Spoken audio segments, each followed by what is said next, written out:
Shalom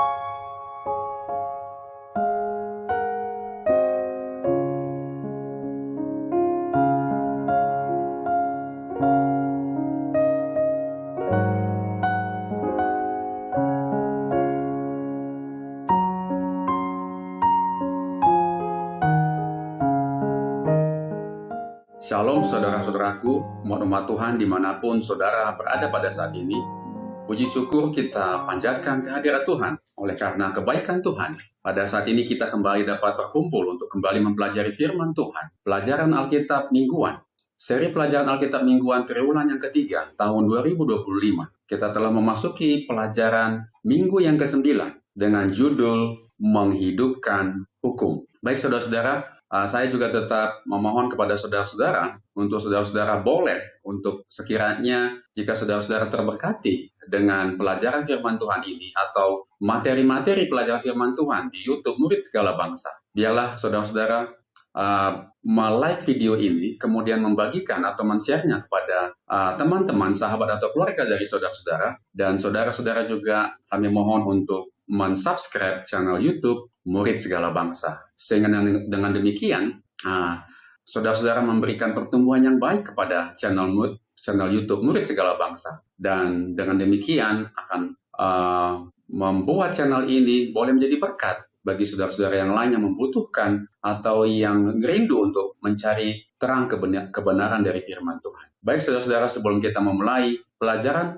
Alkitab pada saat ini dengan judul Menghidupkan Hukum, marilah kita mengundang kehadiran Roh Kudus bersama-sama dengan kita dalam pelajaran ini. Kita boleh sama-sama berdoa. Ya Tuhan, Bapa kami yang bertahta di dalam kerajaan surga, terima kasih ya Tuhan atas kebaikan Tuhan. Pada saat ini Tuhan kembali mengumpulkan kami. Kami boleh duduk di dekat kaki Yesus untuk belajar firman Tuhan. Dan Engkau akan bersabda kepada kami. Engkau tahu Tuhan bahwa kami adalah manusia yang berdosa. Dan kami tidak sanggup mengerti akan firman Tuhan, akan kehendak Tuhan di dalam pelajaran pada saat ini, kecuali Engkau yang membukakannya kepada kami, dan Engkau yang memberikan pengertian dan hikmat kepada kami melalui tuntunan dan bimbingan Roh Kudus di dalam pelajaran ini. Bersamalah dengan kami Tuhan, biarlah kami dapat bukan hanya pendengar dan mengerti akan firman Tuhan, tetapi kami dapat menjadi pelaku firman. Dan dengan demikian kami boleh dapat menjadi terang bagi orang-orang di sekeliling kami, sehingga orang-orang di sekeliling kami dapat melihat terang itu. Dan mereka juga boleh dituntun kepadamu ya Tuhan, untuk boleh menerima Engkau sebagai juru selamat, dan kami boleh dituntun untuk masuk ke dalam kerajaan surga. Terima kasih ya Tuhan, sertai kami dari awal hingga akhir, sertai juga pemirsa yang bersama-sama dengan kami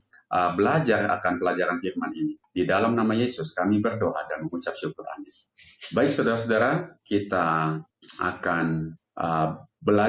kembali belajar dari seri pelajaran Alkitab Mingguan. Pada saat ini kita telah sampai kepada pelajaran minggu yang ke-9 dengan judul Menghidupkan Hukum. Dan ayat hafalan atau ayat inti di dalam pelajaran kita pada saat ini adalah tertulis di dalam Keluaran 20 ayat 22 dan 23 yang berbunyi demikian. Lalu berfirmanlah Tuhan kepada Musa, beginilah kau katakan kepada orang Israel, kamu sendiri telah menyaksikan bahwa aku berbicara dengan kamu dari langit. Janganlah kamu membuat di sampingku Allah perak, juga Allah emas. Janganlah kamu buat bagi. Keluaran 20 ayat 22 sampai 23. Baik, kita akan mendengarkan pembahasan dari pelajaran ini. Tadi telah baca ayat hafalan atau ayat intinya. Allah menghendaki umatnya berbeda dari bangsa-bangsa di sekitarnya. Dia ingin mereka dibangun sebagai komunitas iman yang setia, yang akan hidup di bawah kepemimpinan dan otoritasnya. Setiap orang akan tunduk pada hukumnya. Para hakim harus ditunjuk sebagai pelaksana hukum Taurat, dan para imam harus mengajarkannya. Para orang tua juga memainkan peran penting. Dalam budaya manapun, hukum mengungkapkan cita-cita, tujuan, maksud, dan karakter si pembuat hukum. Sebagai contoh, pelajaran yang kemarin yang telah kita pelajari ketika Fir'aun memerintahkan agar setiap bayi laki-laki Ibrani dibunuh. Hukum ini mengungkapkan seperti apa Fir'aun itu, seperti apa dia, bahwa dia adalah jahat. Sebaliknya, jika seorang raja membuat undang-undang bahwa setiap anak berusia 18 tahun di kerajaan akan mendapatkan pendidikan tinggi gratis, banyak orang akan menganggap ini sebagai bukti kemurahan hati raja dan keinginan akan atau agar negaranya makmur. Nah, hukum Allah menyatakan dirinya, yaitu kebaikan, kasih, nilai-nilai kebenaran, dan pengendaliannya terhadap kejahatan. Sebagaimana hukum itu kudus dan adil, demikian pula Allah. Selain menciptakan ruang untuk kehidupan yang berkelimpahan, hukum juga membantu melindungi kita dari bahaya dan bencana. Menghormati Allah satu sama lain dan nilai-nilai kehidupan adalah dasar dari sistem hukumnya.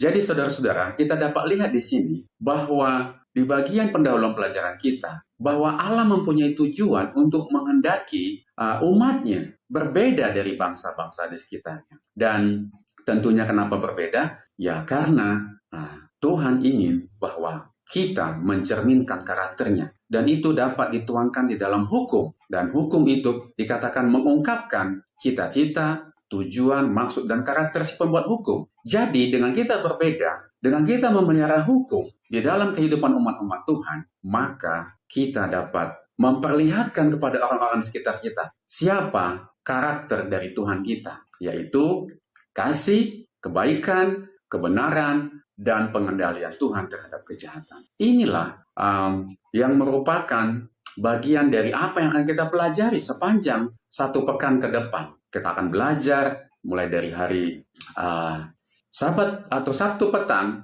Minggu sampai nanti Jumat. Kita akan melihat apa dari maksud Tuhan di dalam agar kita menghidupkan hukum. Kita akan memasuki pelajaran hari Minggu. Ya, di dalam pelajaran hari Minggu, judulnya adalah kode etik perjanjian. Di Sinai, dengan memberikan hukumnya, Tuhan menetapkan dasar untuk mengajar umatnya bagaimana melalui hubungan dengannya mereka dapat menjalani kehidupan yang kudus. Jadi saudara dapat lihat bahwa dengan kita memelihara atau menghidupkan hukum, kita dituntun untuk menjalani kehidupan yang kudus. Tetapi prinsip-prinsip hukum itu perlu diterapkan dalam kehidupan sehari-hari, sehingga Allah memberi mereka hukum tambahan yang disebut hukum perjanjian. Adalah tanggung jawab para hakim untuk mengawasi undang-undang ini dan menerapkannya dengan benar. Pikiran rakyat itu digelapkan dan dirusak oleh perbudakan dan kekafiran. Tidak bersedia untuk menghargai dengan sepenuhnya akan prinsip-prinsip 10 hukum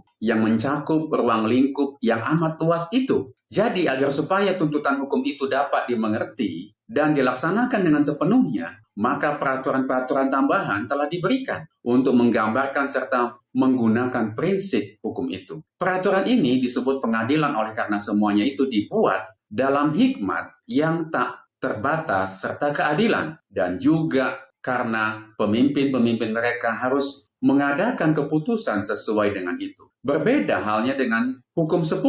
Peraturan-peraturan ini disampaikan secara pribadi kepada Musa, yang kemudian harus menyampaikannya kepada bangsa itu. Kutipan ini diambil dari firman Tuhan yang ditulis oleh Ellen White, Alpha dan Omega Jilid 1, halaman 364. Bacalah Keluaran 21 ayat 1-32. Peraturan khusus apakah yang diberikan terkait budak Ibrani, pembunuhan, dan cedera fisik? Mari kita baca Keluaran 21 ayat 1-32. Inilah peraturan-peraturan yang harus kau bawa ke depan mereka. Apabila engkau membeli seorang budak Ibrani, maka haruslah ia bekerja padamu 6 tahun lamanya. Tetapi pada tahun yang ke-7, ia diizinkan keluar sebagai orang merdeka dengan tidak membayar tebusan apa-apa. Jika ia datang seorang diri saja, maka keluar pun ia seorang diri. Jika ia mempunyai istri, maka istrinya itu diizinkan keluar bersama-sama dengan dia. Jika tuannya memberikan kepadanya seorang istri dan perempuan itu melahirkan anak laki-laki atau perempuan, maka perempuan itu dengan anak-anaknya tetap menjadi kepunyaan tuannya, dan budak laki-laki itu harus keluar seorang diri. Tetapi jika budak itu dengan sungguh-sungguh berkata, aku cinta kepada tuanku, kepada istriku dan kepada anak-anakku, aku tidak mau keluar sebagai orang merdeka, maka haruslah tuannya itu membawanya menghadap Allah, lalu membawanya ke pintu atau ke tiang pintu, dan tuannya itu menusuk telinganya dengan penusuk, dan budak itu bekerja pada tuannya untuk seumur hidup. Apabila ada seorang menjual anaknya yang perempuan sebagai budak, maka perempuan itu tidak boleh keluar seperti cara budak-budak lelaki keluar. Jika perempuan itu tidak disukai tuannya yang telah menyediakan bagi dirinya sendiri, maka haruslah tuannya itu mengizinkan ia ditebus. Tuannya itu tidak berhak untuk menjualnya kepada bangsa asing karena ia memungkiri janjinya kepada perempuan itu. Jika tuannya itu menyediakan bagi anaknya laki-laki, maka haruslah tuannya itu memperlakukannya seperti anak-anak perempuan berhak diperlakukan. Jika tuannya itu mengambil perempuan lain, ia tidak boleh mengurangi makanan perempuan itu, pakaiannya, dan persetubuhan dengan dia. Jika tuannya itu tidak melakukan ketiga hal itu kepadanya, maka perempuan itu harus diizinkan keluar dengan tidak membayar uang tebusan apa-apa. Siapa yang memukul seseorang sehingga mati, pastilah ia dihukum mati. Tetapi jika pembunuhan itu tidak disengaja, melainkan tangannya ditentukan Allah melakukan itu, maka aku akan menunjukkan bagimu suatu tempat kemana ia dapat lari. Tetapi apabila seseorang berlaku angkara terhadap sesamanya, hingga ia membunuhnya dengan tipu daya, maka engkau harus mengambil orang itu dari mezbahku, supaya ia mati dibunuh. Siapa yang memukul ayahnya atau ibunya, pastilah ia dihukum mati. Siapa yang menculik seorang manusia, baik ia telah menjualnya, baik orang itu masih terdapat padanya, ia pasti dihukum mati. Siapa yang mengutuki ayahnya atau ibunya, ia pasti dihukum mati. Apabila ada orang bertengkar dan yang seorang memukul yang lain dengan batu, dengan tinjunya, sehingga yang lain itu memang tidak mati, tetapi terpaksa berbaring di tempat tidur, maka orang yang memukul itu bebas dari hukuman. Jika yang lain itu dapat bangkit lagi dan dapat berjalan di luar dengan memakai tongkat, hanya ia harus membayar kerugian orang yang lain itu, karena terpaksa menganggur dan menanggung pengobatannya sampai sembuh. Apabila seseorang memukul budaknya laki-laki atau perempuan dengan tongkat, sehingga mati, karena pukulan itu, pastilah budak itu dibalaskan. Hanya jika budak itu masih hidup sehari dua, maka janganlah dituntut belanya, sebab budak itu adalah miliknya sendiri. Apabila ada orang berkelahi dan seorang dari mereka tertumbuk kepada seorang perempuan yang sedang mengandung, sehingga keguguran kandungan, tetapi tidak mendapat kecelakaan yang membawa maut, maka pastilah ia didenda sebanyak yang dikenakan oleh suami perempuan itu kepadanya, dan ia harus membayarnya menurut putusan hakim. Tetapi jika perempuan itu mendapat kecelakaan yang membawa maut, maka engkau harus memberikan nyawa ganti nyawa, maka mata ganti mata, gigi ganti gigi, tangan ganti tangan, kaki ganti kaki, lecur ganti lecur, luka ganti luka, bengkak ganti bengkak. Apabila seseorang memukul mata budaknya laki-laki atau mata budaknya perempuan dan merusakkannya, maka ia harus melepaskan budak itu sebagai orang merdeka pengganti kerusakan matanya itu. Dan jika ia menumbuk sampai tanggal gigi budaknya laki-laki atau gigi budaknya perempuan, maka ia harus melepaskan budak itu sebagai orang merdeka pengganti kehilangan giginya itu. Apabila seekor lembu menanduk seorang laki-laki atau perempuan sehingga mati, maka pastilah lembu itu dilempari mati dengan batu dan dagingnya tidak boleh dimakan. Tetapi pemilik lembu itu bebas dari hukuman. Tetapi jika lembu itu sejak dahulu telah sering menanduk dan pemiliknya telah diperingatkan, tetapi tidak mau menjaganya, kemudian lembu itu menanduk mati seorang laki-laki atau perempuan, maka lembu itu harus dilempari mati dengan batu. Tetapi pemiliknya pun harus dihukum mati. Jika dibebankan kepadanya uang pendamaian, maka haruslah dibayarnya segala yang dibebankan kepadanya itu sebagai tebusan nyawanya. Kalau ditanduknya seorang anak laki-laki atau perempuan, maka pemiliknya harus diperlakukan menurut peraturan itu juga. Tetapi jika lembu itu menanduk seorang budak laki-laki atau perempuan, maka pemiliknya harus membayar 30 sikal perak kepada tuan budak itu, dan lembu itu harus dilempari mati dengan batu. Kita telah membaca Keluaran 21 ayat 1 sampai 32. Kita akan melanjutkan ke pembahasan kita. Hukum perjanjian dijelaskan dalam beberapa pasal. Keluaran 21 ayat 1 sampai 23, Keluaran 21 ayat 1 sampai Keluaran 23 ayat 19. Semua peraturan dan hukum ini dikeluarkan untuk menghentikan gelombang kejahatan dan membangun masyarakat yang tertib. Hukum perbudakan adalah hukum yang istimewa dan tidak boleh disamakan dengan praktik perbudakan modern atau abad pertengahan yang kejam dan jahat. Budak-budak Ibrani pada kenyataannya dilindungi dan dihargai. Dalam masyarakat modern dan abad pertengahan, hamba dan budak adalah milik pemiliknya yang dapat melakukan apapun yang mereka inginkan dengan mereka. Sebaliknya, hukum-hukum dalam Alkitab mengatur hal-hal yang berbeda. Perbudakan dibatasi selama 6 tahun. Lihat Keluaran 21 ayat 1 dan 2 dan Yeremia 34 ayat 8 sampai 22. Dan pada tahun ke-7, semua budak harus dimerdekakan, kecuali jika mereka ingin tetap tinggal bersama tuan. Para tuan juga harus memberikan istirahat pada hari Sabat, Keluaran 20 ayat 9 dan 10, dan memenuhi kebutuhan dasar mereka. Meskipun di kebanyakan tempat di dunia, perbudakan yang dilembagakan sebagian besar telah dihapuskan. Namun, apa sajakah prinsip-prinsipnya yang masih ada? Dan apakah yang dapat kita lakukan dalam lingkup terbatas kita untuk melawan prinsip-prinsip ini? Ini adalah pertanyaan di akhir pelajaran hari Minggu. Ya, saya akan coba uraikan dan jawab pertanyaan ini. Prinsip perbudakan yang masih ada. Meskipun perbudakan modern telah dilarang di banyak negara, prinsip-prinsip eksploitasi dan dehumanisasi masih ada dalam bentuk lain. Kita dapat mengidentifikasi beberapa prinsip ini. Pekerja dengan upah rendah dan kondisi yang buruk. Jadi ada praktek-praktek perbudakan ya yang dapat kita lihat di sini. Pekerja dengan upah rendah dan kondisi buruk. Prinsip eksploitasi terlihat pada pekerja yang dibayar sangat rendah. Terkadang di bawah upah minimum yang layak dan dipaksa bekerja dalam kondisi yang tidak aman. Kemudian perdagangan manusia atau human trafficking. Ini adalah bentuk modern dari perbudakan yang paling brutal, di mana orang diperjualbelikan untuk tujuan eksploitasi seksual, kerja paksa atau tujuan kriminal lainnya. Kemudian hutang yang tidak berakhir. Seseorang yang terjerat hutang yang tidak bisa dibayar, seringkali dengan suku bunga yang sangat tinggi, menjadi terikat pada pemberi pinjaman, mirip dengan perbudakan utang kuno. Kemudian bagaimana cara kita yang dapat kita lakukan sebisa mungkin dengan perlawanan terhadap prinsip-prinsip ini? Ya dalam lingkup yang terbatas, kita ada beberapa hal yang bisa dilakukan untuk melawan prinsip-prinsip ini. Yang pertama, di sini ada beberapa contoh, ada 4 ya. Mendukung bisnis yang adil. Mendukung dan membeli produk dari perusahaan yang dikenal memiliki praktek kerja yang adil, membayar upah yang layak, dan menyediakan kondisi kerja yang aman. Kemudian advokasi dan pendidikan. Meningkatkan kesadaran tentang perdagangan manusia dan bentuk-bentuk eksploitasi lainnya melalui pendidikan, seminar, atau media sosial. Kemudian mendukung organisasi non-pemerintah atau LSM, berkontribusi baik secara finansial maupun sukarela pada organisasi yang bekerja untuk memerangi perbudakan modern dan melindungi hak-hak pekerja. Kemudian perhatikan rantai pasokan. Sadarilah dari mana produk yang kita beli berasal. Hindari produk dari industri yang dikenal menggunakan kerja paksa atau pekerjaan. Inilah pelajaran dari hari Minggu dan kita akan memasuki pelajaran hari Senin. Pelajaran hari Senin dengan judul Lebih Banyak Hukum. Dalam kasih karunia Allah, Dia mengajarkan kepada para hakim bagaimana menangani orang-orang dalam berbagai situasi terkait hak milik.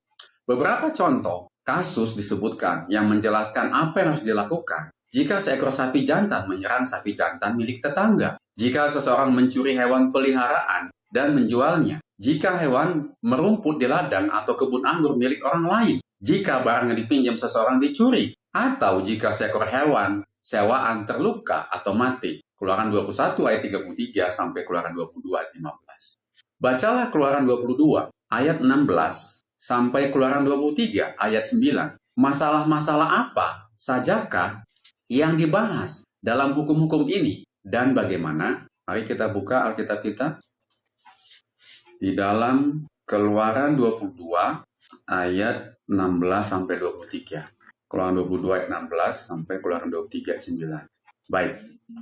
Apabila seseorang membujuk seorang anak perawan yang belum bertunangan, Keluaran 22 ayat 16 ya. Apabila seseorang membujuk seorang anak perawan yang belum bertunangan dan tidur dengan dia, maka haruslah ia mengambilnya menjadi istrinya dengan membayar mas kawin. Jika ayah perempuan itu sungguh-sungguh menolak memberikannya kepadanya, maka ia harus membayar perak itu sepenuhnya sebanyak mas kawin anak perawan. Seorang ahli sihir perempuan janganlah engkau biarkan hidup. Siapapun yang tidur dengan seekor binatang, pastilah ia dihukum mati. Siapa yang mempersembahkan korban kepada Allah kecuali kepada Tuhan sendiri, haruslah ia ditumpas. Janganlah kau tindas atau kau tekan seorang orang asing, sebab kamu pun dahulu adalah orang asing di tanah Mesir. Seorang janda atau anak yatim, janganlah kamu tindas. Jika engkau memang menindas mereka ini, tentulah aku akan mendengarkan seruan mereka. Jika mereka berseru-seru kepadaku dengan nyaring, maka murkaku akan bangkit, dan aku akan membunuh kamu dengan pedang, sehingga istri-istrimu menjadi janda, dan anak-anakmu menjadi yatim. Jika engkau meminjamkan uang kepada salah seorang dari umatku, orang yang miskin di antaramu, maka janganlah engkau berlaku sebagai seorang penagih hutang terhadap dia. Janganlah kamu bebankan bunga uang kepadanya. Jika engkau sampai mengambil jubah temanmu sebagai gadai, maka haruslah engkau mengembalikannya kepadanya sebelum matahari terbenam. Sebab hanya itu saja penutup tubuhnya, itulah pemalut kulitnya. Pakai apakah ia pergi tidur? Maka apabila ia berseru-seru kepadaku, aku akan mendengarkannya sebab aku ini pengasih. Janganlah engkau mengutuki Allah dan janganlah engkau menyumpahi seorang pemuka di tengah-tengah bangsamu. Janganlah lalai mempersembahkan hasil gandummu dan hasil anggurmu. Yang sulung dari anak-anakmu lelaki haruslah kau persembahkan kepadaku. Demikian juga harus kau perbuat dengan lembu sapimu dan dengan kambing dombamu. Sampai 7 hari lamanya anak-anak binatang itu harus tinggal pada induknya. Tetapi pada hari yang ke-8 haruslah kau persembahkan binatang-binatang itu kepadaku. Haruslah kamu menjadi orang-orang kudus bagiku. Daging ternak yang diterkam di padang oleh binatang buas janganlah kamu makan. Tetapi haruslah kamu lemparkan kepada anjing. Kemudian kita lanjut sampai Keluaran 23 ayat 9. Janganlah engkau menyebarkan kabar bohong. Janganlah engkau membantu orang yang bersalah dengan menjadi saksi yang tidak benar. Janganlah engkau turut-turut kebanyakan orang melakukan kejahatan dan dalam memberikan kesaksian mengenai sesuatu perkara. Janganlah engkau turut-turut kebanyakan orang membelokkan hukum. Juga janganlah memihak kepada orang miskin dalam perkaranya. Apabila engkau melihat lembu musuhmu atau keledainya yang sesat, maka segeralah kau kembalikan binatang itu. Apabila engkau melihat rebah keledai musuhmu karena berat bebannya, maka janganlah engkau enggan menolongnya. Haruslah engkau rela menolong dia dengan membongkar muatan keledainya. Janganlah engkau memperkosa orang miskin di antaramu dalam perkara ini. Haruslah kau jauhkan dirimu dari perkara dusta.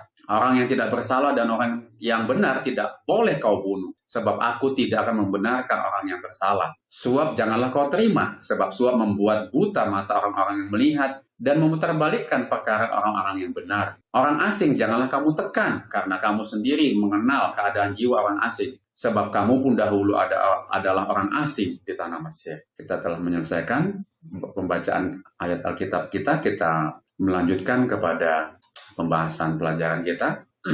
Hukum-hukum Allah mencakup masalah-masalah yang berbeda. Ada peraturan khusus untuk tidak merendahkan atau mempermalukan orang lain. Dia tidak menginginkan adanya eksploitasi dalam bentuk apapun. Dalam belas kasihannya, Allah mengkoreksi tabiat hati manusia yang berdosa dan menahan keinginan alamiah manusia. Masyarakat harus dijaga agar tetap aman, kejahatan dilenyapkan, dan hubungan antar pribadi yang baik dipupuk. Keadilan dan kasih harus menguasai semua tindakan. Bacalah Keluaran 23 ayat 10-19. Masalah penting apakah yang dibahas di sini? Baik, kita kembali baca Keluaran 23 ayat 10-19 lanjutannya, ya.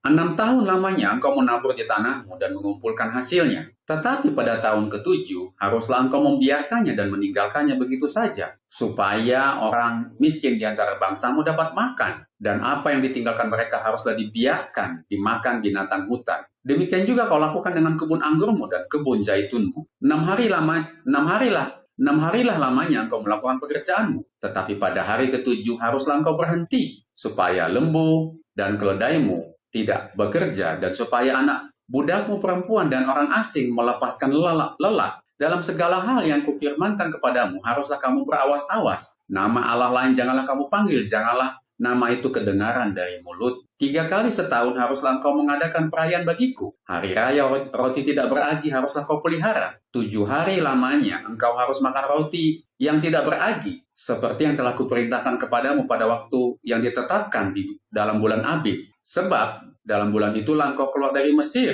tetapi janganlah orang menghadap kehadiratku dengan tangan hampa. Kau peliharalah juga hari raya menuai, yakni menuai buah bungaran dari hasil usahamu menabur di ladang. Demikian juga hari raya pengumpulan hasil pada akhir tahun, apabila engkau mengumpulkan hasil usahamu dari ladang. 3 kali setahun semua orangmu yang laki-laki harus menghadap kehadirat Tuhan Allah, kehadirat Tuhanmu, Tuhan.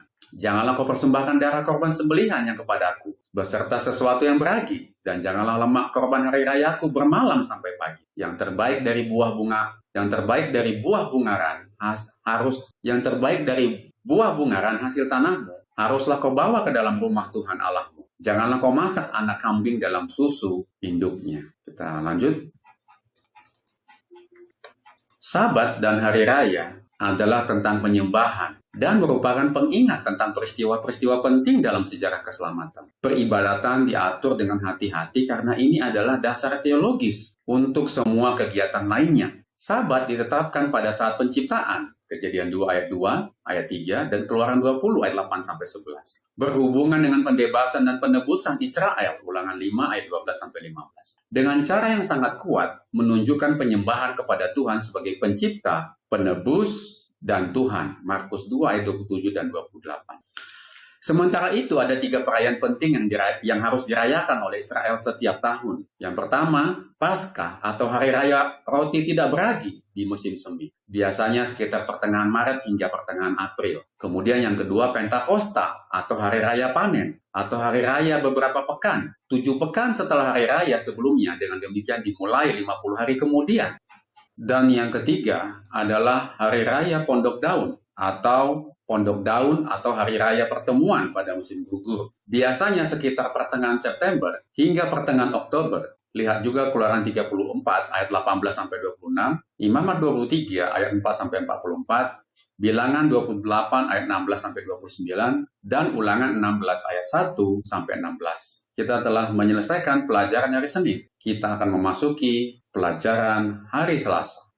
Pelajaran hari Selasa dengan judul Rencana Awal Allah. Bacalah Keluaran 23 ayat 20-33. Metode apakah yang Allah ingin gunakan untuk menaklukkan tanah perjanjian? Mari kita baca Keluaran 23 ayat 20-33. Mari kita buka Keluaran 23 ayat 20-33. Keluaran 23 ayat 20-33.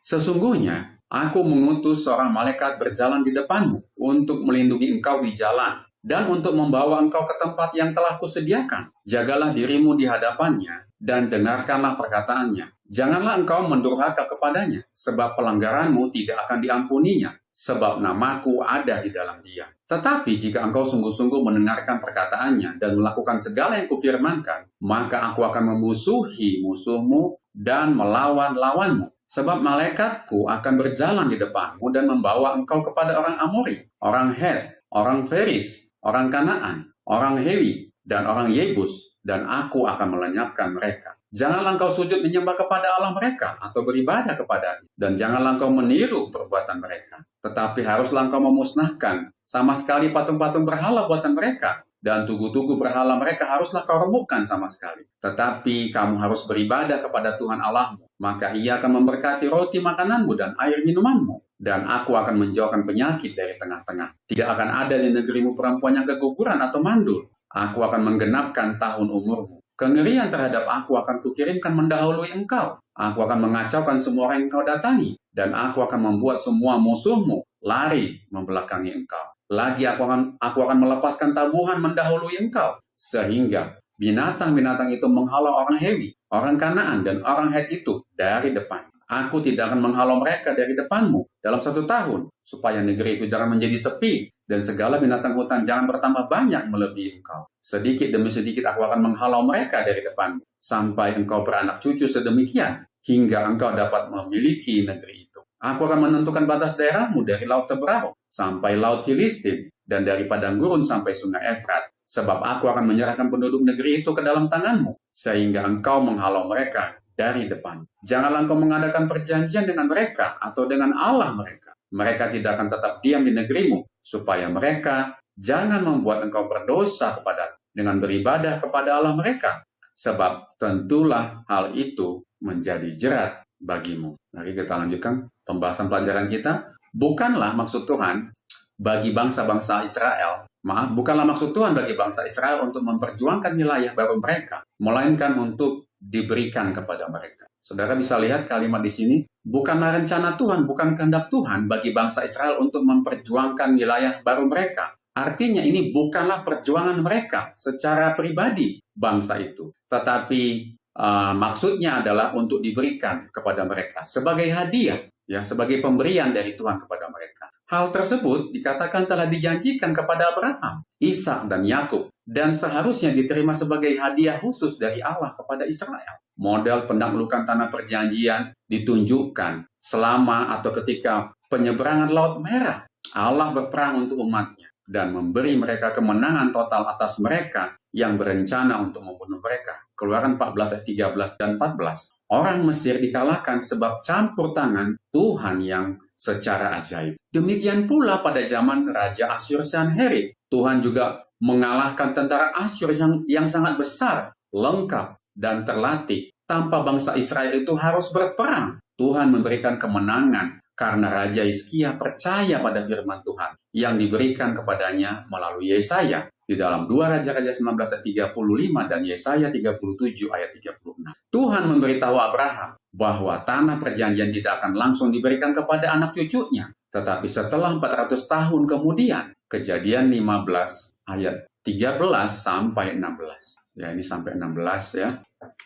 Mengapa? Ya, sini mari kita Kejadian 13 sampai 16. Dan mengapa? Ya, kenapa Tuhan tidak langsung diberikan kepada anak cucunya, tetapi harus menunggu 400 tahun kemudian? Nah, pelajaran kita menjelaskannya alasan terkait dengan kejahatan penduduk tanah Kanaan. Jadi, Tuhan tidak langsung memberikan tanah Kanaan itu, tanah perjanjian itu kepada anak cucu dari Abraham, karena ada alasan yang Tuhan mau berikan kepada kita, yaitu terkait dengan kejahatan penduduk tanah Kanaan. Allah dengan penuh belas kasihan bekerja dengan orang-orang itu dan memberi mereka satu periode kasih karunia lagi untuk bertobat. Jadi tujuannya adalah untuk memanggil orang-orang di tanah Kanaan untuk apa? Untuk bertobat. Ya, kasih karunia diberikan kepada mereka. Namun mereka terus melanjutkan pemberontakan mereka terhadap Tuhan dan prinsip-prinsipnya. Sehingga ketika kesalahan bangsa-bangsa itu telah sempurna, Tuhan siap memberikan wilayah mereka kepada bangsa Ibrani sebagai tanah air yang baru. Di samping itu Allah berjanji bahwa Ia akan menghalau bangsa-bangsa yang mendahului Israel dengan dua metode yang tidak biasa tetapi sangat efektif. Yang pertama, dengan mengirimkan kengerian dan ketakutan kepada bangsa-bangsa yang jahat, dan dengan lebah yang akan mengusir bangsa itu. Sebelum bangsa Israel tiba di wilayah baru, musuh-musuh mereka akan meninggalkan tempat itu dan berbalik dan lari, sesuai firman Tuhan di Keluaran 23 ayat 27 dan 28. Peran penting dalam penaklukan tanah perjanjian dimainkan oleh malaikat Tuhan. Utusan ini adalah Kristus. Ya, jadi penaklukan tanah perjanjian itu dipimpin langsung oleh Kristus, ya, yang menuntun bangsa Israel menaklukkan wilayah-wilayah dan melindungi mereka. Dia adalah tiang awan yang menuntun mereka di siang hari dan tiang api yang menuntun bangsa itu di malam hari. Orang Israel harus orang Israel harus memperhatikan dan mendengarkan Dia dengan seksama karena Dia memiliki otoritas ilahi. Keluaran 23 ayat 21. Pembangkangan terhadap kehendak Allah dan ketidakpercayaan pada kepemimpinannya akan mempersulit kemajuan mereka. Nah, di pertanyaan pelajaran hari Selasa di paling bawah, ada pertanyaan, apakah yang diajarkan oleh gagasan ini? Yaitu bahwa Allah memberikan waktu bertahun-tahun kepada para penyembah berhala ya di tanah Kanaan untuk mengubah cara hidup mereka, mengajarkan kepada kita tentang kasih karunia Allah, ya, mengajarkan kepada kita tentang kasih karunia Allah dan juga tentang batas-batas kasih karunia tersebut bagi mereka yang menolak untuk menerimanya.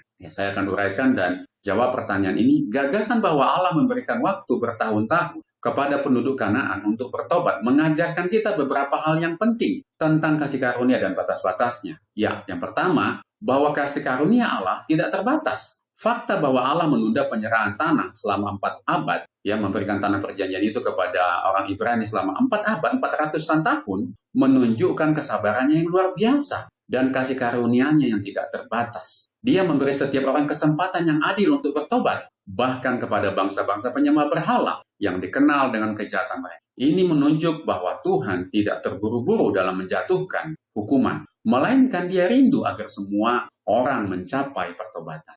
Tetapi di sisi lain kasih karunia juga memiliki batasan. Ya, di sisi lain hal ini juga menunjukkan bahwa kasih karunia Allah tidak tanpa batas, yaitu dalam kondisi ketika kejahatan bangsa-bangsa itu telah sempurna. Kejadian 15 ayat 16 artinya mereka telah berulang kali menolak tawaran pengampunan dan terus-menerus melakukan dosa. Maka tiba saatnya penghakiman itu. Ini mengajarkan bahwa penolakan kasih karunia yang terus-menerus pada akhirnya akan membawa konsekuensi. Ya, pada akhirnya kesabaran Allah akan berakhir ketika hati manusia menjadi begitu keras sehingga tidak mungkin lagi untuk bertobat. Dan akhirnya apa? Tuhan memberikan hukuman kepada mereka setelah terlebih dahulu mereka diberikan apa? Waktu untuk apa? Dipanggil untuk bertobat. Tetapi kalau tidak juga bertobat, maka Tuhan akan apa? Melakukan penghukuman. Kita telah menyelesaikan pelajaran hari Selasa. Kita akan memasuki pelajaran hari Rabu. Ya, di pelajaran hari Rabu, judulnya adalah mata ganti mata.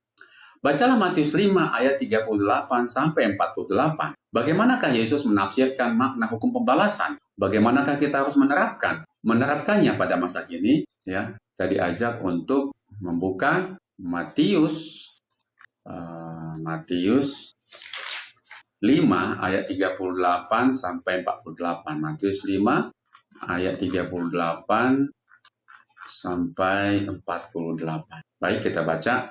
Kamu telah mendengar firman, mata ganti mata dan gigi ganti gigi. Tetapi aku berkata kepadamu, janganlah kamu melawan orang yang berbuat jahat kepadamu, melainkan siapapun yang menampar pipi kananmu, berilah juga kepadanya pipi kirimu. Dan kepada orang yang hendak mengadukan engkau karena mengingini bajumu, serahkanlah juga jubah. Dan siapapun yang memaksa engkau berjalan sejauh 1 mil, berjalanlah bersama dia sejauh 2 mil. Berilah kepada orang yang meminta kepadamu, dan janganlah menolak orang yang mau meminjam daripadamu. Kamu telah mendengar firman, kasihilah sesamamu manusia dan bencilah musuhmu. Tetapi aku berkata kepadamu, kasihilah musuhmu dan berdoalah bagi mereka yang menganiaya kamu. Karena dengan demikianlah kamu menjadi anak-anak Bapamu yang di surga, yang menerbitkan matahari bagi orang yang jahat dan orang yang baik, dan menurunkan hujan bagi orang yang benar dan orang yang tidak benar. Apabila kamu mengasihi orang yang mengasihi kamu, apakah upahmu? Bukankah pemungut cukai juga berbuat demikian? Dan apabila kamu hanya memberi salam kepada saudara-saudaramu saja, apakah lebihnya daripada perbuatan orang lain? Bukankah orang yang tidak mengenal Allah pun berbuat demikian? Karena itu haruslah kamu sempurna, sama seperti Bapamu yang di surga adalah sempurna. Ya, saudara-saudara, kita lanjutkan pembahasan kita di dalam khotbah di bukit. Dalam khotbah di bukit, Yesus Kristus mengutip ayat-ayat dari Perjanjian Lama. Ayat-ayat yang sudah pasti diketahui banyak orang. Namun, dia berbicara menentang penafsiran para rabi yang ada saat itu, yang selama berabad-abad telah menyimpang dari tujuan awal hukum-hukum ini, yaitu tradisi manusia tidak hanya menutupi tujuan firman Allah, tetapi dalam beberapa kasus, pikirkan tentang peraturan Sabat dan apa yang telah mereka lakukan terhadap perintah Sabat, telah menyelewengkan maksud dan maknanya. Jadi dari sini kita dapat lihat bahwa Tuhan ingin menentang penafsiran para rabi yang ada pada saat itu. Kenapa? Karena telah menyimpang dari tujuan awal dari hukum-hukum ini yang Tuhan berikan kepada mereka. Ya, contohnya dikatakan ada mengenai Sabat. Ya, perintah tentang Sabat telah menyelewengkan maksud dan maknanya. Dengan firman-Nya, Yesus ingin mengembalikan makna asli, makna sesungguhnya dari hukum-hukum ini.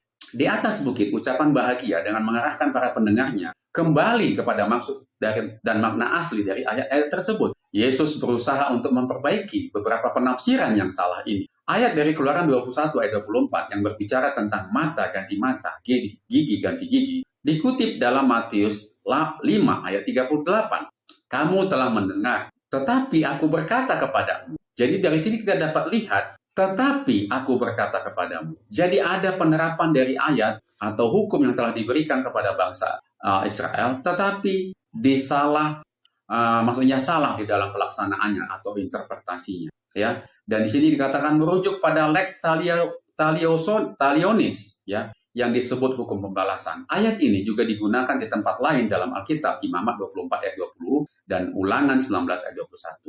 Nah, dikatakan tujuan awal dari undang-undang ini dirumuskan untuk justru menentang balas dendam pribadi. Ya, tetapi seolah-olah Tuhan memperbolehkan balas dendam pribadi dengan keinginan kita, ya. Tapi kita dapat lihat tujuan awal dari undang-undang ini dirumuskan untuk menentang balas dendam pribadi ternyata. Hal itu untuk menghentikan perseteruan darah atau pembalasan dendam tanpa investigasi terlebih dahulu.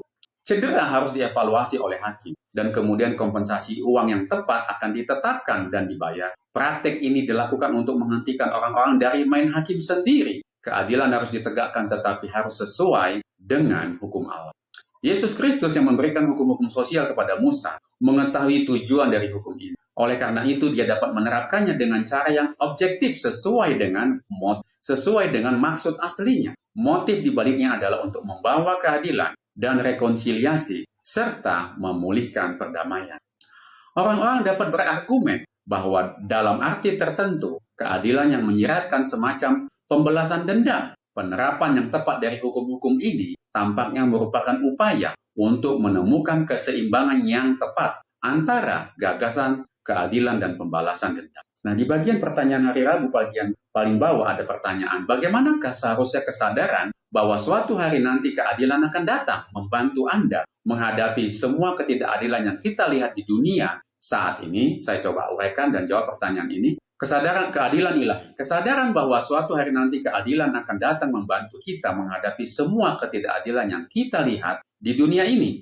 Ya, yang pertama, hal itu akan memberikan harapan. Ini memberikan harapan bahwa tidak ada kejahatan yang akan lolos dari hukuman pada akhirnya. Meskipun kita melihat ketidakadilan yang mengerikan di dunia, kita tahu bahwa Tuhan adalah hakim yang adil. Hal ini memungkinkan kita untuk melepaskan keinginan untuk membalas dendam pribadi, karena kita percaya bahwa Tuhan akan mengurusnya tepat pada waktunya. Kemudian, ini memberikan kekuatan bagi kita untuk bersabar. Dengan keyakinan ini kita bisa lebih sabar dan tabah dalam menghadapi penderitaan. Kita tidak perlu merasa bahwa kita harus memperbaiki semua ketidakadilan sendiri, karena kita tahu bahwa ada otoritas yang lebih tinggi, yaitu Tuhan, yang akan menegakkan keadilan bagi kita dengan sempurna.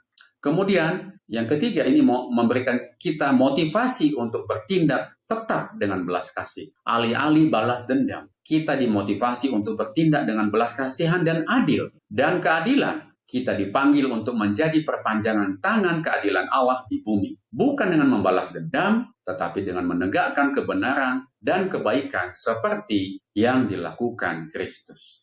Kita telah menyelesaikan pelajaran hari Rabu. Kita akan memasuki pelajaran hari Kamis. Pelajaran hari Kamis dengan judul pembalasan. Saudara-saudaraku yang kekasih, janganlah kamu sendiri menuntut pembalasan, tetapi berilah tempat kepada murka Allah. Sebab ada tertulis, pembalasan itu adalah hakku. Akulah yang menuntut pembalasan. Firman Tuhan. Roma 12 ayat 19. Lihat juga ulangan 35.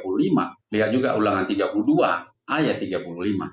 Janji dan perintah apakah yang terdapat dalam ayat-ayat ini? Dan bagaimanakah keterkaitannya? Sampai Tuhan mendatangkan keadilan yang sangat langka sekarang ini adalah tugas para hakim di Israel kuno untuk menerapkan hukum dan menentukan hukuman yang adil ketika terjadi kerusakan atau cedera. Tetapi mereka membutuhkan fakta-fakta terlebih dahulu. Masalahnya adalah para ahli Taurat pada zaman Kristus menerapkan hukum ini dengan cara yang memungkinkan terjadinya pembalasan dendam pribadi. Dengan demikian, prinsip tersebut keluar dari konteksnya dan tujuan awalnya tidak tercapai. Akibatnya mereka membela apa yang sebenarnya dilarang oleh hukum. Dengan demikian, prinsip tersebut diambil dari konteksnya dan tujuan awalnya tidak tercapai. Bacalah Matius 6 ayat 4 dan ayat 6, Matius 16 ayat 27, Lukas 6 ayat 23, dan 2 Timotius 4 ayat 8. Apakah yang dikatakan ayat-ayat ini kepada kita tentang bagaimana Yesus memandang prinsip-prinsip pahala dan hukuman?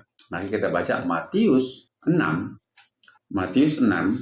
ayat 4 dan ayat 6. Ya. Nah, kita baca ayat 4 dan ayat 6. Hendaklah sedekahmu itu diberikan dengan tersembunyi, maka Bapamu yang melihat yang tersembunyi akan membalasnya kepadamu. Kemudian ayat 6. Tetapi jika engkau berdoa, masuklah ke dalam kamarmu, tutuplah pintu, dan berdoalah kepada Bapamu yang ada di tempat tersembunyi. Maka Bapamu yang melihat yang tersembunyi akan membalasnya kepadamu. Kemudian Matius 16 ayat 27. Sebab anak manusia akan datang dalam kemuliaan Bapanya diiringi malaikat-malaikatnya. Pada waktu itu ia akan membalas setiap orang menurut perbuatannya. Kemudian Lukas 6 ayat 23. Lukas 6 ayat 23. Bersukacitalah pada waktu itu dan bergembiralah, sebab sesungguhnya upahmu besar di surga. Karena secara demikian juga nenek moyang mereka telah memperlakukan para nabi. Kemudian 2 Timotius 4 ayat 8. Sekarang telah tersedia bagiku mahkota kebenaran yang akan dikaruniakan kepadaku oleh Tuhan, hakim yang adil pada harinya. Tetapi bukan hanya kepadaku, melainkan juga kepada semua orang yang merindukan kedatangannya. Baik, kita lanjut pembahasan kita. Yesus tidak menentang prinsip pahala dan hukuman. Keadilan adalah masalah prinsip. Ini adalah bagian penting dari kehidupan. Namun tidak ada seorang pun yang dapat mengambil peran sebagai hakim, juri, dan algojo bagi dirinya sendiri. Betapa mudahnya bagi kita untuk memutarbalikkan keadilan. Bukanlah tugas kita untuk membalas kejahatan. Jika ada kejahatan yang harus diatasi, hal ini harus dilakukan oleh para pengadilan yang objektif. Ini adalah tugas para hakim. Dalam konteks ini, Yesus memerintahkan kita untuk menjadi sempurna, seperti Bapa di surga adalah sempurna. Bagaimana kita dapat menjadi sempurna seperti Allah sendiri? Ini pertanyaannya bagi kita. Nah, di sini ada jawabannya. Kasih yang tidak mementingkan diri sendiri adalah karakteristik utama dari Allah. Dia mengajarkan kepada para pengikutnya bagaimana mengasihi musuh-musuh mereka dan berdoa bagi mereka yang menganiaya mereka. Kesempurnaan sejati adalah mengasihi, mengampuni, dan berbelas kasihan. Lukas 6 ayat 36. Bahkan kepada mereka yang tidak layak menerimanya. Prinsip ini dan tindakan yang ditimbulkannya adalah apa yang dimaksud dengan mencerminkan karakter Allah. Jadi maksud bahwa hendaklah kamu menjadi sempurna sama seperti Bapamu juga adalah sempurna. Ya, seringkali kita manusia berkata bagaimana kita dapat menjadi sempurna seperti Allah sendiri. Ya, tetapi Tuhan mengatakan kita bisa menggenapinya dalam kehidupan kita.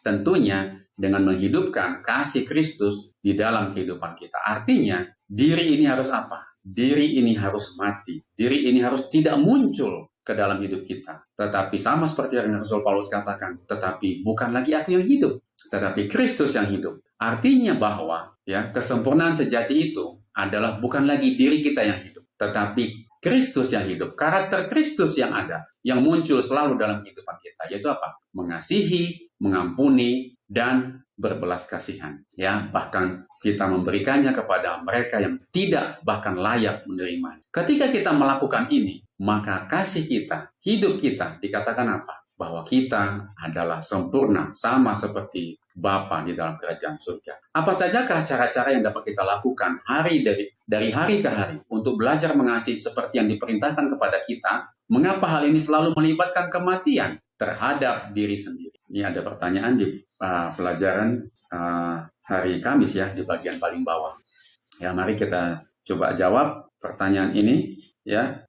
Mengasihi dan mati terhadap diri sendiri. Mencintai seperti yang diperintahkan kepada kita, terutama mengasihi musuh, adalah tantangan besar yang melibatkan kematian terhadap diri sendiri. Ya, sama seperti ayat yang Rasul Paulus sering kita dengar ya, tetapi bukan lagi diriku yang hidup, aku yang hidup. Ya, dan ini dikatakan adalah proses yang harus kita pelajari setiap hari. Dan berikut adalah beberapa cara untuk melakukannya. Yang pertama, latihan memaafkan setiap hari. Memaafkan orang-orang yang telah berbuat salah kepada kita, baik dalam hal kecil maupun besar. Ini bisa dimulai dengan memaafkan kesalahan kecil, seperti orang yang memotong jalan kita di lalu lintas, hingga kesalahan yang lebih besar. Kemudian berdoa untuk orang yang menyakiti kita, mengubah pandangan kita dari kebencian menjadi kasih melalui doa, mendoakan kesejahteraan, kebahagiaan, dan bahkan keselamatan bagi orang-orang yang menganiaya kita. Kemudian menghilangkan dendam. Setiap kali kita merasa ingin membalas dendam, kita perlu mengingat bahwa itu adalah hak Tuhan. Ya, kita harus memilih untuk melepaskan keinginan tersebut. Kemudian melayani tanpa pamrih, mengembangkan kebiasaan melayani orang lain tanpa mengharapkan imbalan. Ini dikatakan membantu kita untuk fokus pada orang lain, bukan pada diri kita sendiri. Mengapa hal ini selalu melibatkan kematian terhadap diri sendiri? Karena untuk dapat mengasihi tanpa syarat, kita harus melepaskan ego kita. Kita harus mematikan ego kita. Kita harus melepaskan kebutuhan kita untuk selalu benar. Keinginan kita untuk membalas dendam dan perasaan kita yang terluka. Mengasihi seperti Kristus berarti menempatkan kebutuhan, perasaan, dan kesejahteraan orang lain di atas keinginan kita sendiri. Bahkan ketika orang tersebut tidak pantas untuk mendapatkannya, itu adalah tindakan yang paling berlawanan dengan sifat alamiah manusia yang berdosa. Dan itulah mengapa hal itu disebut kematian terhadap diri sendiri. Saudara-saudara, ego kita harus mati, diri harus mati, supaya kita dapat mengalami kehidupan yang sempurna seperti Bapa di surga, kasih yang sempurna. Dan itu dapat kita lakukan karena Kristus telah menunjukkan teladan kepada kita bahwa Dia sebagai manusia yang berdosa dapat melakukannya, dan ini tidak mustahil bagi kita. Dengan pertolongan Tuhan, tentunya kita harus menghidupkan atau Kristus ada di dalam kehidupan kita. Tetapi bukan lagi aku yang hidup, tetapi Kristus yang hidup di dalam kehidupan kita, menjadi kegenapan dan kerinduan kita semua di dalam pelajaran kita pada saat ini. Puji Tuhan, kita telah menyelesaikan pelajaran hari Kamis, dan kita akan memasuki pelajaran hari Jumat. Pelajaran hari Jumat di bagian pendalaman. Kita diajak untuk bacalah tulisan Ellen G. White, Hukum Diberikan kepada Israel. Ya, ini judul bukunya. Di dalam buku Alfa dan Omega jilid 1 halaman 354 sampai 369. Terlanjutkan, karena kita hidup di wilayah musuh kita, tidak heran jika kita dapat disakiti dalam kehidupan nyata oleh rencananya yang cerdik dan menipu. Siapa di antara kita yang tidak mengenal rasa sakit dan penderitaan yang semuanya disebabkan oleh dosa dan dunia yang telah jatuh ke dalam dosa di mana kita hidup? Sayangnya hal itu hanyalah bagian dari kehidupan sekarang. Akan tetapi Allah memberi kita kekuatan untuk mengatasinya. Ya, jadi di sini dikatakan karena kita hidup di wilayah musuh, artinya di dunia yang berdosa ini. Ya, jadi tidak heran bagi umat-umat Tuhan bahwa kita dapat disakiti dalam kehidupan kita pada saat ini, ya, oleh rencana cerdik dari musuh kita itu, yaitu iblis. Tetapi puji Tuhannya di sini, sesuai dengan firman Tuhan dan kutipan ini, Allah memberi kita kekuatan untuk mengatasinya. Jadi kalau kita menghadapi aniaya, pencobaan, penderitaan, ya sesuai dengan firman Tuhan, Allah tidak akan memberikannya atau mengizinkannya melebihi kemampuan kita. Bahkan di sini dikatakan kutipan ini, Allah memberi kita kekuatan untuk mengatasinya. Ya, kemudian Juru Selamat yang mulia akan mengirimkan pertolongan kepada kita bila mana kita memerlukan. Jalan menuju surga dikuduskan oleh jejak-jejak kakinya. Setiap duri yang melukai kaki kita telah melukai kaki. Setiap salib yang ditanggungkan kepada kita telah ditanggungnya di hadapan kita. Tuhan mengizinkan pertentangan-pertentangan untuk menyediakan jiwa-jiwa bagi kedamaian. Waktu kesesakan adalah cobaan berat yang menakutkan bagi umat Allah. Tetapi waktu itulah masanya setiap orang percaya, ya, yang benar. Setiap orang percaya yang benar memandang ke atas. Dan oleh iman ia boleh melihat pelangi perjanjian yang mengelilinginya. Ellen G. White, Alpha dan Omega, jilid 8, halaman 667. Ya, kita telah menyelesaikan bagian dari pelajaran hari Jumat di bagian pendalaman.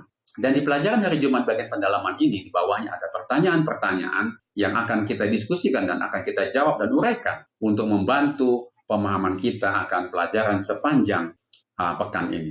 Mari kita lihat pertanyaan pertama. Selama berabad-abad, orang-orang telah bergumul dengan fakta bahwa Tuhan telah mengusir bangsa-bangsa kafir dari tanah mereka. Dan kadang-kadang bahkan memusnahkan mereka. Hal ini memang meresahkan. Namun bagaimana menyadari bahwa kasih Allah juga harus menyatakan keadilan dan membantu kita untuk percaya bahwa bahkan dalam peristiwa-peristiwa ini, kasihnya bukan hanya keadilannya telah dinyatakan. Ya, nah kita lihat, menyadari bahwa kasih Allah juga harus menyatakan keadilan, membantu kita memahami tindakannya terhadap bangsa-bangsa Kanaan. Kasihnya bukan hanya tentang pengampunan, tetapi juga tentang melindungi umatnya, ya, mengasihi umatnya, dan menegakkan kebenaran. Keadilannya memastikan bahwa kejahatan tidak dibiarkan begitu saja.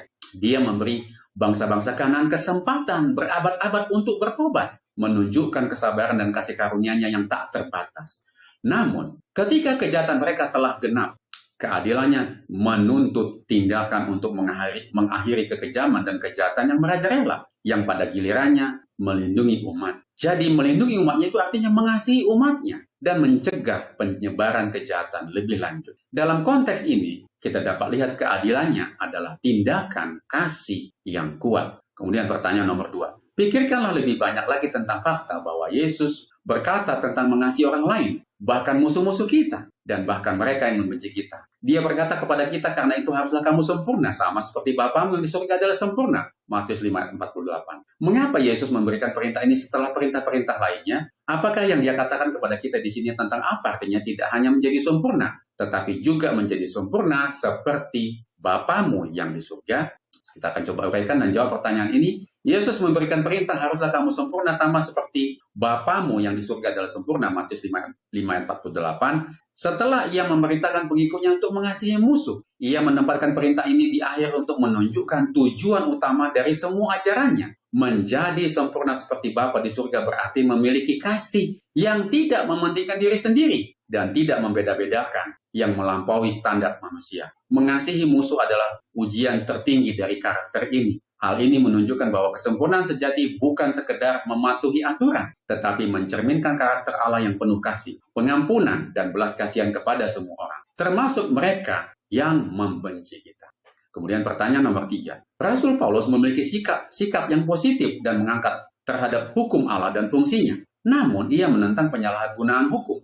Apakah arti dari pernyataan kamu tidak berada di bawah hukum Taurat, tetapi di bawah kasih karunia? Roma 6 ayat 14. Apa sajakah cara-cara yang dapat membuat kita menyalahgunakan hukum Taurat? Kita jawab di sini dan coba uraikan pertanyaan ini. Pernyataan Rasul Paulus, kamu tidak berada di bawah hukum Taurat, tidaklah dimaksud, pernyataan Rasul Paulus, kamu tidak berada di bawah hukum Taurat, tetapi di bawah kasih karunia, Roma 6 ayat 14, tidaklah dimaksud bahwa hukum Allah telah dibatalkan. Ya, ini bukan berarti bahwa hukum Allah telah dibatalkan. Justru sebaliknya, itu berarti kita tidak lagi hidup dalam sistem di mana keselamatan diperoleh melalui upaya mematuhi hukum. Hukum Taurat menunjukkan dosa dan kebutuhan kita akan juru selamat, tetapi tidak dapat menyelamatkan kita. Kasih karunia adalah kuasa yang memampukan kita untuk hidup kudus. Jadi, di sini maksudnya adalah bahwa kamu tidak berada di bawah hukum Taurat, tetapi di bawah kasih karunia, yaitu kita tidak lagi hidup dalam sistem di mana keselamatan itu diperoleh melalui penurutan kepada hukum, ya. Tetapi hukum Taurat menunjuk kepada dosa dan menunjuk kepada kebutuhan kita akan juru selamat, ya. Artinya penurutan kita bukan supaya kita selamat, ya, tetapi oleh karena kita sudah diselamatkan dan kita dapat menyalahgunakan hukum Taurat jika kita, yang pertama, menggunakannya, lanjutannya, menggunakannya sebagai alat untuk mendapatkan keselamatan. Jika kita percaya bahwa mematuhi hukum akan membuat kita layak di hadapan Tuhan, kita menyalahgunakannya. Keselamatan adalah anugerah melalui iman. Menggunakannya untuk menghakimi orang lain. Ya, yang kedua adalah menggunakannya untuk menghakimi orang lain. Jika kita menggunakan hukum untuk menunjuk kesalahan orang lain sambil mengabaikan dosa kita sendiri. Jadi keselamatan itu bukan karena kita menurut kepada hukum, tetapi oleh karena iman kita. Kita percaya bahwa karena kita telah diselamatkan, kasih karunia telah diberikan kepada kita, maka untuk menunjukkan kasih kita kepada korban yang telah Tuhan berikan kepada kita, yaitu dirinya sendiri untuk menyelamatkan kita melalui iman, maka kita melakukan penurutan. Dan penurutan dan kasih karunia adalah ibarat mata uang, di mana salah satunya tidak akan berlaku kecuali dua-duanya dilakukan. Walaupun kita sudah selamat, tetapi tanpa penurutan kita tidak akan selamat. Tetapi kalau kita menurut karena supaya selamat, itu juga tidak membuat kita selamat. Jadi kita harus melakukan kedua-duanya, yaitu melalui iman kita akan melakukan penurutan. Kemudian yang keempat, yang terakhir ya, pertanyaan nomor 4, apakah perbedaan antara keadilan dan pembalasan dendam? Apakah keduanya merupakan konsep yang sama sekali berbeda atau hanya manifestasi yang berbeda dari ide yang sama? Bagaimanakah kita tahu bahwa keinginan kita untuk mendapatkan keadilan bukanlah keinginan untuk membalas dendam? Ya, kita akan coba uraikan pertanyaan ini. Pertanyaan terakhir, keadilan dan pembalasan dendam adalah konsep yang berbeda. Keadilan adalah tentang menegakkan kebenaran dan keseimbangan, diatur oleh hukum yang objektif. Tujuannya adalah untuk memulihkan kerusakan, melindungi yang tidak bersalah, dan memastikan tatanan masyarakat. Sebaliknya, pembalasan dendam adalah reaksi pribadi, didorong oleh emosi seperti kemarahan dan kebencian. Tujuannya adalah untuk membalas dendam atas penderitaan pribadi, seringkali tidak proporsional dengan kesalahan yang dilakukan. Kita tahu bahwa keinginan kita untuk mendapatkan keadilan bukanlah keinginan untuk membalas dendam. Ketika kita menginginkan kebenaran yang ditegakkan, tanpa keinginan untuk menyakiti atau membuat orang lain menderita. Ini juga tentang mencari pemulihan daripada penghancuran dan menyerahkan hukuman kepada pihak yang berwenang, bukan di tangan kita sendiri. Puji Tuhan, kita telah menyelesaikan seluruh rangkaian pelajaran kita. Kita telah menyelesaikan dan menjawab pertanyaan-pertanyaan di hari Jumat di bagian pendalam. Dan kita dapat lihat bagaimana Tuhan memanggil kita untuk apa? Untuk menghidupkan hukum. Dan hukum itu diberikan kepada kita. Seperti pelajaran yang lalu adalah sebagai pagar. Dan ketika kita menghidupkan hukum, ya, ini adalah rencana awal Tuhan.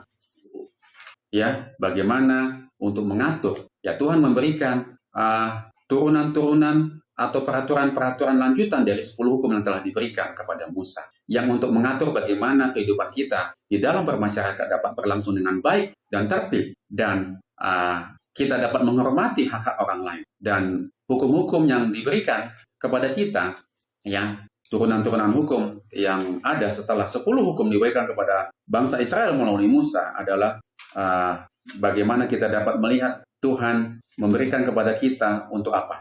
Untuk menunjukkan kasih-Nya dan keadilan dapat berjalan beriringan. Biarlah kiranya pelajaran kita sepanjang pekan ini dapat menuntun kita bagaimana kita dapat melihat bahwa Tuhan sangat mengasihi kita dalam kehidupan kita dan bahwa hukum diberikan kepada kita dan kita diajak untuk menghidupkan hukum itu untuk menunjukkan karakter kita sama seperti karakter pemberi hukum itu adalah sempurna dan kita diundang untuk hidup sempurna sehingga orang lain dapat melihat sama seperti bagian awal dari pelajaran kita ya di bagian pembukaan tadi bahwa Tuhan ingin umatnya berbeda, dan Tuhan ingin menunjukkan karakternya melalui umat-umatnya, yaitu kita sendiri.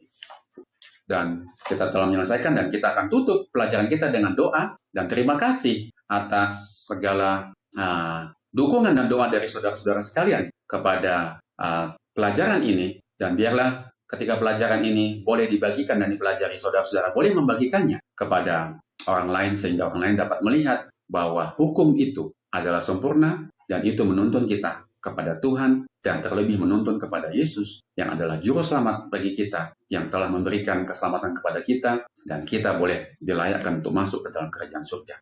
Mari kita berdoa. Ya Tuhan, Bapa kami yang bertahta di dalam kerajaan surga, terima kasih ya Tuhan atas segala kebaikan yang Kau telah berikan kepada kami. Engkau telah menuntun pelajaran firman Tuhan sepanjang pada saat ini kami telah belajar di hadapan. Dan kami dapat lebih mengenal bagaimana kami menghidupkan hukum itu, dan bagaimana kami harus menjadi berbeda, dan bagaimana ketika kami berbeda, ketika kami memelihara dan menghidupkan hukum itu, orang lain dapat melihat karakter Tuhan yang adalah kasih, yang adalah sempurna, yang adalah adil dalam kehidupan kami, sehingga mereka boleh dituntun untuk boleh datang kepada Engkau ya Tuhan, dan menerima Yesus Kristus sebagai juru selamat mereka, dan keselamatan itu boleh menjadi bagian seluruh umat-umat Tuhan yang percaya kepadamu ya Tuhan. Terima kasih ya Tuhan, Kau memberkati seluruh umat-umat Tuhan yang telah mempelajari firman ini. Kau memberikan tetap kekuatan kepada kami untuk menghidupkan dan menjadi terang, sehingga terang itu dapat menuntun mereka kepadamu ya Tuhan. Terima kasih ya Tuhan, kami serahkan doa dan permohonan ini kepada Bapa, dan biarlah doa ini Engkau sempurnakan, dan biarlah doa ini kami persembahkan di dalam nama Bapa, Anak, dan Roh Kudus yang menjadi satu kesatuan yang boleh menuntun kami untuk sampai ke dalam kerajaan surga. Kami sampaikan doa ini kepada Bapa di dalam perantaraan Yesus Kristus, Juru Selamat kami. Di dalam nama Yesus kami berdoa dan mengucap syukur. Amin.